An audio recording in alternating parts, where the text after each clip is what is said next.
Hello, hello. How's everyone today? I am coming with a new exclusive report for you guys, and my exclusive report includes some details at the swingers party. And I'm doing these exclusive reports because, first of all, it's fun. I've just kind of dived into exploring these alternative sexual lifestyles and just seeing how other people live their life. And before I even begin the description and start telling my experience, I want to share with you that, first of all, I am not a swinger and have no desire to be a swinger. So please, please, please do not send me messages offering swinging, please. I am not a swinger. My husband's not a swinger. We are not swingers and not interested. Okay. Now that we have left that very important detail out for everyone to know, the reason why I did go to a swingers club, first of all, was curiosity. I wanted to know what's going on in there. I've heard all these stories. I had my own perception and idea and from things that I've seen on TV, but I really wanted to know for myself. So that was one. Second was, I was like, yes, I know if I go in there, I'm going to have some really juicy material for exclusive report that I can share with you. So here I am doing just that here. And it's really interesting to just overall see other people's choices and other alternative lifestyles altogether. So I that was about a month ago. I was in Miami, and I decided to explore a public swingers club. So, first thing, and I'm just going to share how it all went and share my thoughts on that. Okay. I may have different opinion than you. That's fine. But I'm going to share my takeaways, my thoughts, and my experience, right? So, first of all, I actually went 2 consecutive days. I went on 2 consecutive days. The first day, and I didn't know any better, and let me share with you why. So I knew that there were parties. I've done my research. I saw there was a party on this day on Friday, and there was a party on Saturday, but I had no idea what kind of party they were, and I thought there's no big difference between the two. I was wrong. So, in order to go to swingers club, you have to be a member of the club itself, right? So you have monthly membership. It's not expensive for girls, single girls, which is what I did. I actually went by myself. Yeah, you think I'm crazy? I am crazy. Yes, I am. Anyway, um, uh, yeah, so there's membership for single girls, for single guys, for that need to be vetted by the existing member of the club. So single guys are actually kind of like you have to go through a process in order to get in, right? Couples is what people who are primarily are in the club. It's couples and some single girls. It's a little more expensive for couples to have a monthly membership and get into the party itself, while for single girls, it's way, way cheaper to do it by themselves, right? Because single girls apparently are in demand, right? So um that was the first thing I did. I went ahead and registered for the membership.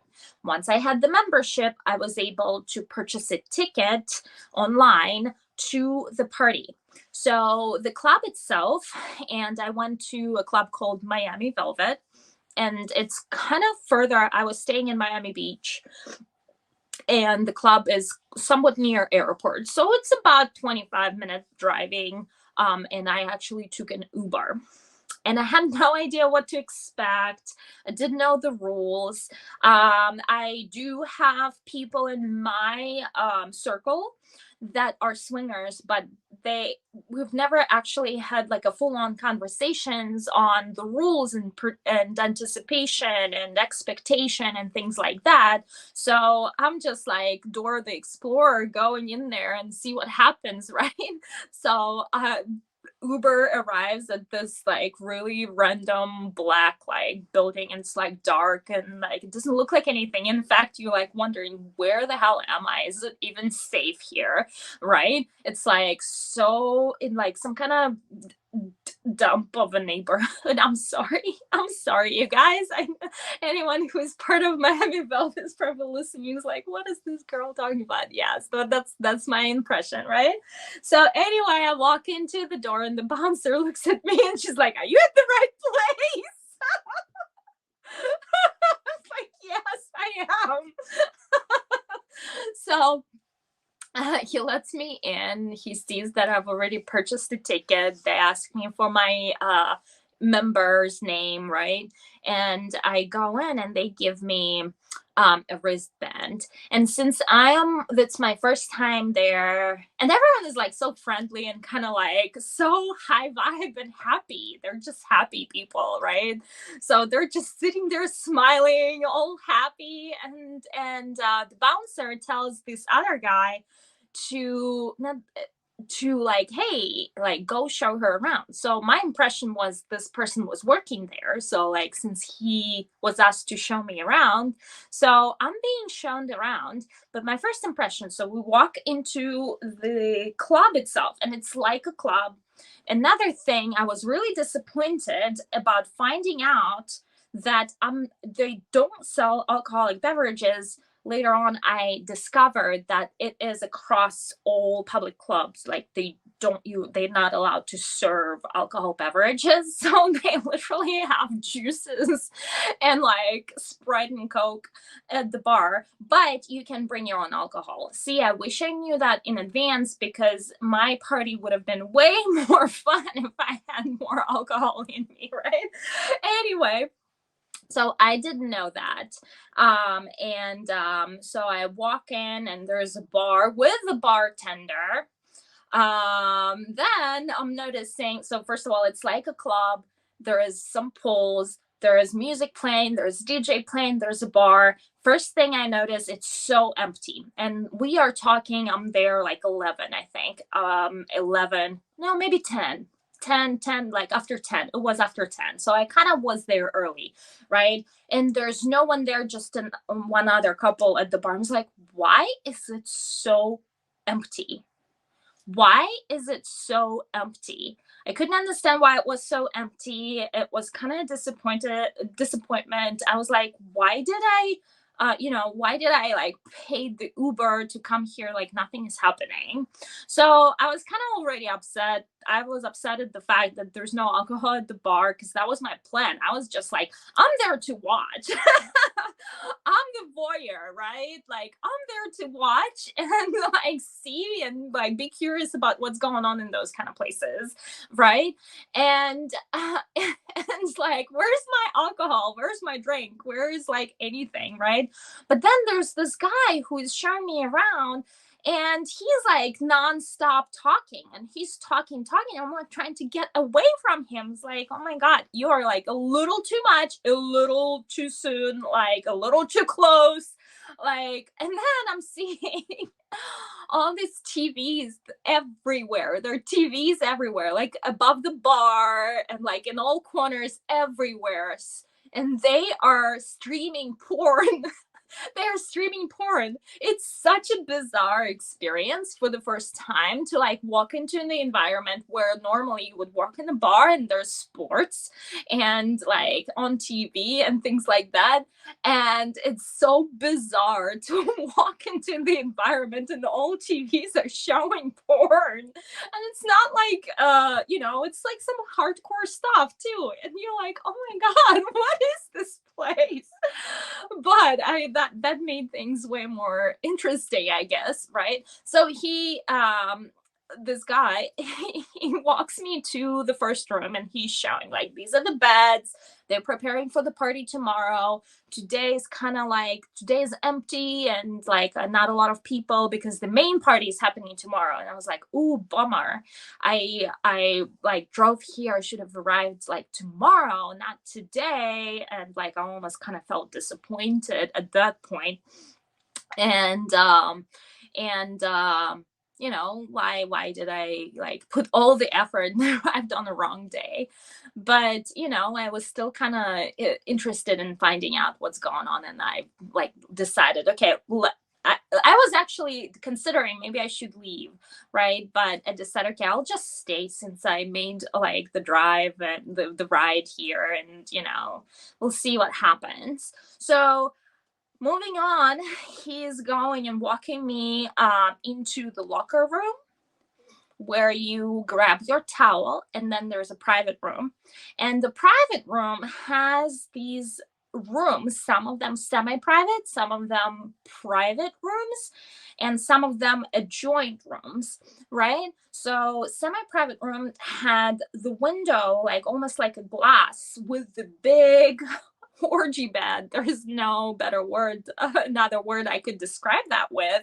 It's an entire thing of bed, and the way they had these gym mats, gym mats with sheets on them. So it's not like a proper bed. It's just gym mats for cleaning and sanitizing with sheets on them. So when that gets dirty, they replace the sheets and sanitize the mats, and that's how they sanitize everything, right?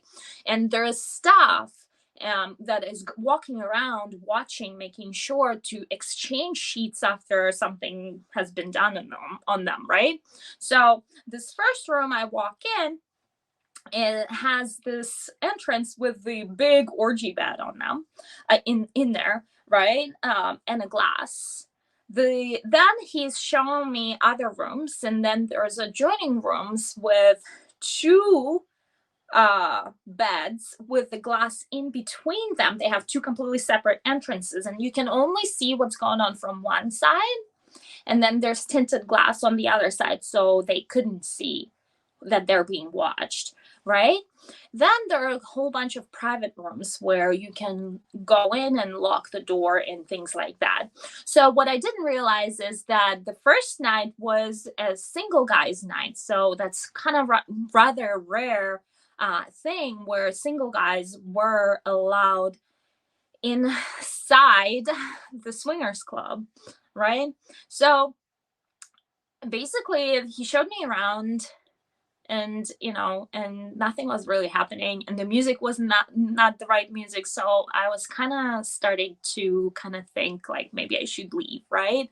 But I'm at the bar, this guy talking his mouth off, like he wouldn't stop, and he's somewhat annoying, somewhat not. Like he keeps me kind of entertained, but the only thing, he's like really not keeping a distance, like back off you guys. So I keep moving away and away and away until eventually, after quite quite an effort, probably an hour, he like got the message like this girl has nothing to do, like doesn't want nothing to do with you. And then he switched into my guide role, which was really cool. Like I could pinpoint like that moment when he's like, okay, like I give up on her. And then he's like really nice, kind of like he's showing me around. He's like my guide. And then there's more people started coming, and it's more like 12 a.m. at this point. And there are more people dancing. I'm like, since there's nothing to do, I started dancing. And then other people started joining. Then there's two or three couples that arrived. And lots of single guys, right? So, but still kind of empty for what it is. Then he goes, and like I told him, when things are happening, he needs to come get me. So I don't miss out to what I came there for, right? So at about 12:30 or so, he's like coming like, hey, something is actually finally happening in one of the rooms. So he kind of walks me in, and the bouncer, whoever sits at the entrance of the private area, so you only can wear a towel or you can wear a robe. So I actually purchased a robe to wear because I wanted way more coverage. So I walk into the area. I know you're probably gonna think I'm so crazy. It's like even crazy that I'm sharing this with you, but fuck it, you know. So I walk into the area and there's literally 10 guys looking at me and I'm the only girl. And also, and how about half of these guys are wearing a towel and half of these guys are not wearing a towel? And I'm feeling like I'm being in the Shark Tank. Oh my god, that was kind of like weird but interesting experience. But I pretty much acted like, hey, don't come to me, don't touch me, like this is not why I'm here. And I was like really firm, and I was like very on point. And like whoever, there was this one guy who thought, oh, like her word doesn't mean nothing. He got cut off really quickly there when he tried to touch me, right? So but that's kind of the energy that I've created. Like I've created my own bubble. Like, don't come to me. I'm not here for that. Right. And these guys just let me be and respected my privacy and whatnot. Right. So after that first failed attempt of like touching me, like I cut him off and everyone saw that, and like he was out. He didn't even try anymore.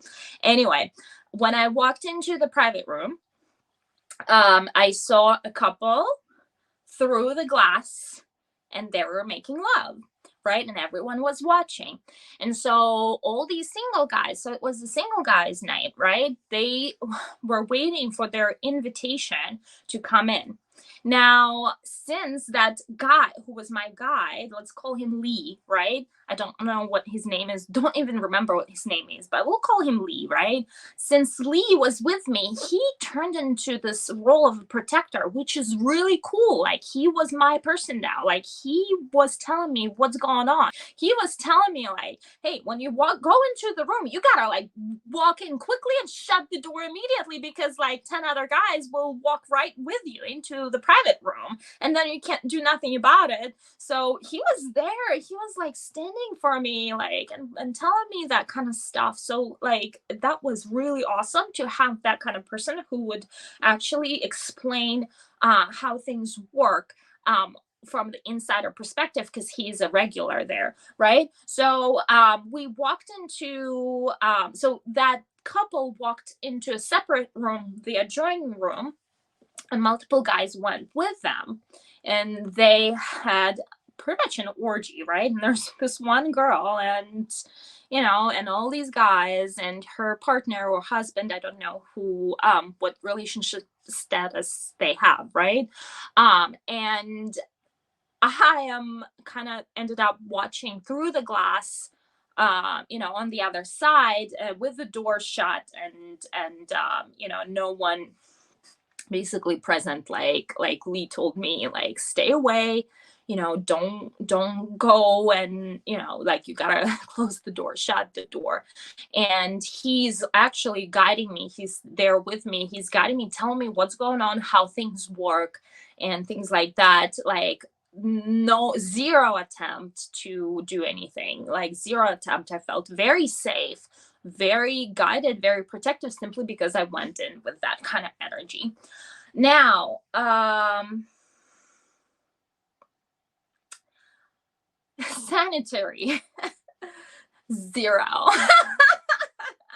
If you're someone who's worried, oh my god, how's, like, is it clean, is it not? Nope, it's not. And yes, they go in there around with sprayers, and yes, they like change the sheets, but the floor is disgusting.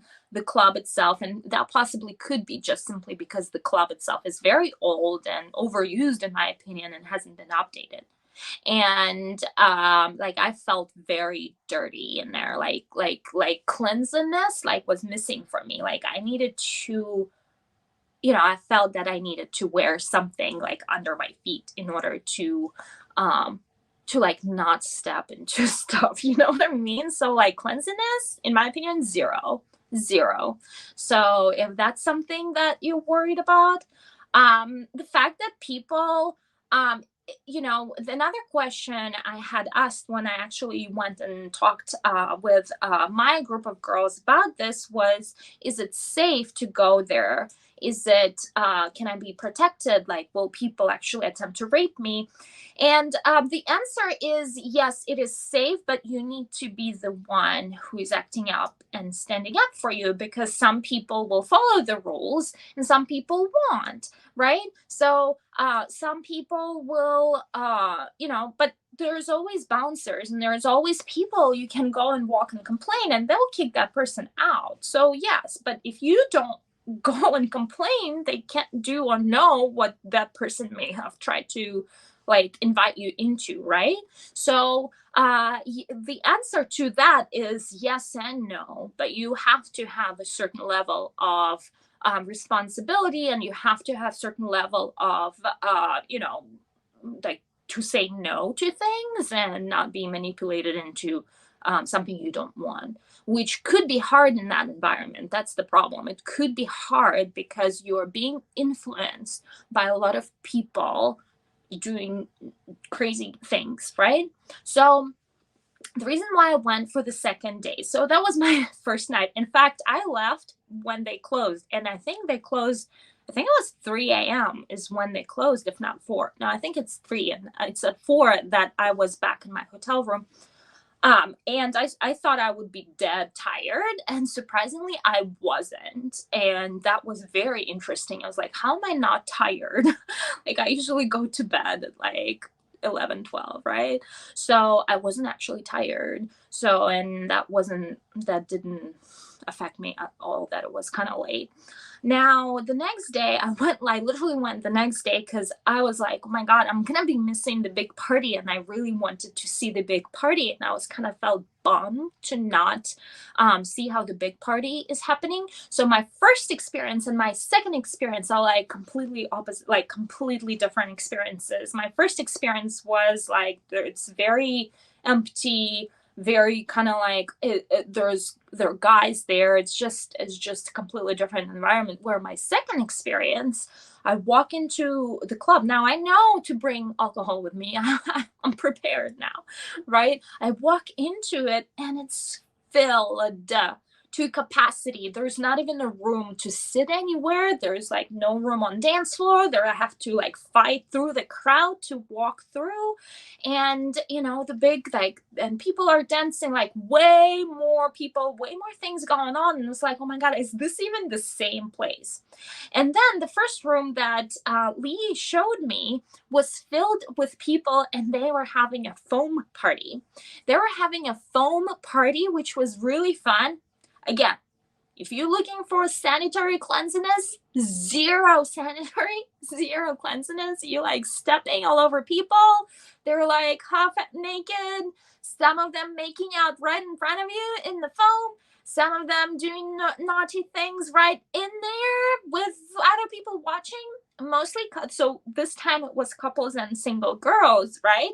And so I've been attacked by couples. I've been attacked by like guys like, hey, who are you with? And as soon as they know that I'm single, they're like grabbing me like, hey, come, do you want to join us? Right? And like they were giving me kisses like like without asking, like, and it's so loud, like nobody asked for my consent, like, do I want to kiss you or not? They just go for, like, there's no way, like, almost to even, you are being attacked at that stage in that kind of environment. There's like all this social like people are just literally jumping all over you. Then there was another experience where the girl was really harsh. She was like very aggressive in the way she approached me, so I actually had to run away from, like, find a way to run away because I felt personally attacked, right?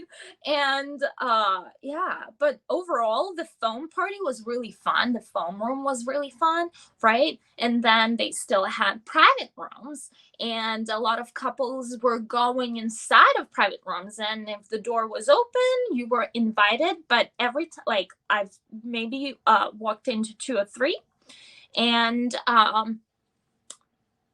one of them allowed me to just be present and watch. The other ones kind of implied that I participate. Even though I said I'm just watching, nobody cared, they still would have a move on you, right? They would still want for you to participate. So that was actually challenging for me to say, like, now keep in mind, nothing happened, but I had to fight my way out of that. I literally had to fight my way out of that. Like I said, don't touch me, don't, like, I'm not here for that. And they would still touch you, and they would still, so I actually had to fight my way out of that, right? So, and then there was another couple where I said, hey, I'm not into playing together, but I can, like, just be around. And they would not believe me. They would try to manipulate me into play. So people, like, would not take me seriously, right? When I say, hey, I'm here to watch, people would not take me seriously. So that was my biggest challenge. Then yes, there's, like, way more, like, rooms were occupied, way more action going on. All lockers were, like, out. There's no lockers. There's waiting time for lockers. There is waiting time for towels. I mean, it's that night was busy. So I kind of ended up just standing in that orgy room that I was talking to you about. And there's a mirror on the ceiling, and it's kind of neat to look at the mirror and lots of people are there together. It's kind of a bizarre experience, you guys. It is a bizarre experience, but with me being already perverted at the core, I guess. It wasn't something that was an absolutely shocking experience. While some people would go into this kind of environment, and yes, I can see how they would have a shock and, like, what the hell is this? Yes, this does have an effect. So if you have weak nervous system or cannot say no or stand for yourself, don't go into those kind of places. We also talking Miami, and Miami is busy, and Miami is a big city, and a lot of people in Miami love to party. So, another thing I really actually wanted to share with you was the fact that they advertise themselves as the youngest swingers club in Miami and in just United States in general. And yes, I can attest to that. That's the part I wasn't quite expecting, because for some reason I was under the impression that only people that are over 40 and 50 are swingers. I don't know why I had this strange impression, but I did. And I was actually wrong, right? I've found people of all ages, including 50s and 60s, right? Yes, including those kind of ages, and kind of mid ages, like 30s and 40s, and young people too in that particular club, which was very refreshing, I guess, to see that it really is throughout any age group whatsoever. Yeah, so that was kind of my experience. That I didn't stay all through the end because it was kind of exhausting. And remember, I stayed up really late the night before. So I actually left probably at 2 a.m. or so. I didn't stay through the end, but that was plenty. Like, I didn't want to go back. I was like, okay, I had enough of that, like, for a very long time. I don't need it anymore, right? Especially since I'm not a swinger. So I did have to fight my way out. Like, yeah, yes, I can be a watcher, but I need to watch from a distance. I cannot go into the same room with people, because they would take it in the wrong way, and they would actually not gonna believe me, that I'm watching. They would want to, some would actually try to trick me and manipulate me and, like, proceed without consent, right? So again, you have to stand for yourself. Like, yeah, is it a safe environment? If you say no, and if you keep saying no, yes, they probably will let you go, right? But the problem is, it's loud. There is, like, people are under the influence of alcohol. Like, it's almost like it's very hard to fight your way out of that if you don't actually want to participate. If you want to participate, like, you're welcome, right? I do want to say that all guys used condoms. if they are like even with their partners, right? They used condoms. So yes, that kind of safety is there, right? They bring their own condoms with them there. Girls bring their own condoms too. So yes, so that side is covered, I guess. Yeah. So, but you always like if you want to experience this for yourself, you definitely want to bring your own everything, right? Anyway, so that was my impression. That was my really strange experience. A little bit of shocking experience, but overall, not so much. You know, there is nothing that I haven't seen. There is nothing that we haven't seen in porn. It's just more of a real people having actual real sex. Oh, I did. I can tell you that I've seen, while I was there, I've seen lots of bad sex. I've seen people are so like uninventive, uncreative, and like not fun at all. And I'm like almost wondering like how is she even getting her pleasure? Because like to me that seems like it's doing nothing. But who knows, right? But I've seen a lot of bad sex. That's one thing I've seen, a lot of bad sex. I didn't realize that people are having lots of bad sex. And I'm like, I thought everyone's really knowledgeable about that kind of stuff, and apparently not. And porn doesn't teach you shit. So there's lots of work that needs to be done about that, I guess, right? So, and I didn't know I was an expert either. So that showed me that apparently I am. Very interesting. But anyway, so if you have questions, please leave them in the comments below. I know this is an exclusive report. It is a very interesting thing for me to talk about. But since I'm very open, it is a little, even for me, it's a little uncomfortable to talk about that. But I'm still very open to talk about sex, sexuality, relationships, you know, from my own point of view, from my own level of experience, right? I don't know what experience you have, but this is my take on this. This is my first time at the swingers club, right? That is why I wanted to record the video while it was still kind of fresh, so I can express this as, you know, the like what impressed me and what hasn't impressed me, right? I think the funniest part was the fact that the porn was playing on TVs everywhere. That was so, to me, this was just hilarious. It was just hilarious. I can't get over that, right? That particular club did not have like a dungeon. So if you are into kink, it's not so much about the kink. I've heard there are clubs with dungeons and more of a kinky rooms. This one did not have that. That was swingers only, right? So anyway, this is pretty much everything that I had to say. Thank you so much for tuning in, and let's what but tell me what should be my next exclusive report be. I'm pretty much feeling like, okay, what else is out there? I don't even know. So but I'm welcome to hear your ideas, your feedback. And let's see what else we can explore together, right? Bye.